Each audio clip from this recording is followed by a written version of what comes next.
Hello বন্ধুরা, শুভ দুপুর। দেখো, মাটির হাঁড়িতে ভাত রান্না হচ্ছে। জানো তো, মাটির হাঁড়ি আগে ছোটোবেলায় মাকে দেখতাম, মা প্রচুর মাটির হাঁড়িতেই ভাতটা রান্না করতো, অনেক ছোট তখন আমরা। কিন্তু এখন তো আর আমাদের ব্যস্ত জীবনের কাছে এই সমস্ত তো সময় নেই। তো আজকে মা বনগাঁ গেছিলো বেড়াতে, তো ওখান থেকে একটা হাঁড়ি কিনে নিয়ে এসছে, সেই হাঁড়িতেই রান্না হচ্ছে। তো এদিকে হাঁড়িতে রান্না হচ্ছে, আর এদিকে আমাকে বলল মাছটা রান্না করতে, তাই আমি মাছটা রান্না করছি। দেখো, মাছটা কষাচ্ছি, মানে মশলাটা কষাচ্ছি, আর আলু মাছ সব ভেজে তুলে রেখেছি। হ্যাঁ, তো আস্তে আস্তে কষানোটা হচ্ছে।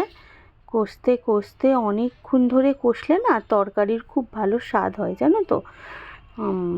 তো কষানোর পর এদিকে দেখো সব ভেজে তুলে রাখা আছে। এটা আমার ভাইয়ের বউ, এটা আমার বৌদি। তো আর এটাকে বলো তো বলবো না আমি, তোমরা কমেন্ট করে বলবে ওটাকে।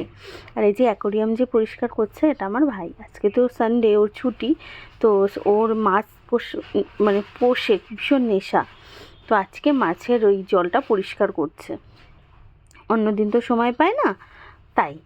এবার আমি আস্তে আস্তে আসছি রান্নার দিকে। এটা আমাদের রান্নাঘর। ওই মশলাটা কষাচ্ছিলাম, তোমাদের দেখালাম। এবার মশলাটা এখনও কষানোই হচ্ছে। কষতে কষতে ভালোভাবে তেল মানে মশলা থেকে যখন একটা সুন্দর স্মেল আসবে আর তেলগুলো ভেসে উপরের দিকে উঠে যাবে, তখন মশলা কষানোটা হয়ে যায়। তো মশলা কষাচ্ছি, কষিয়ে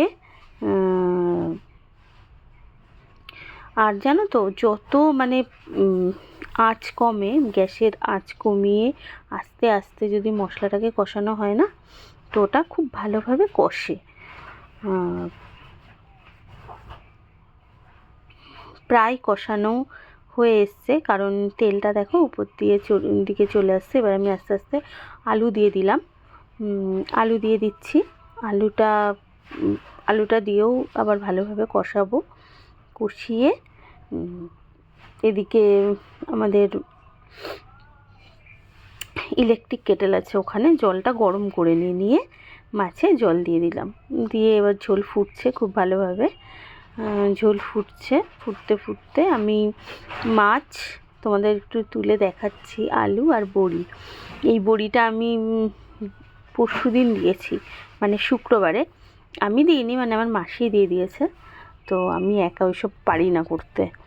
মাসির বাড়ি এসেছিলাম, মাসি দিয়ে দিয়েছে বড়িটা। তো সেই টাটকা বড়ি দিয়ে মাছ দিয়ে ঝোল করছি। ঝোল প্রায় শেষ, বন্ধ করে দিলাম গ্যাস। এবার আস্তে আস্তে ঝোলটা নামাবো। তোমরা কমেন্ট করবে আমাকে যে দেখতে কেমন হয়েছে, ঠিক আছে।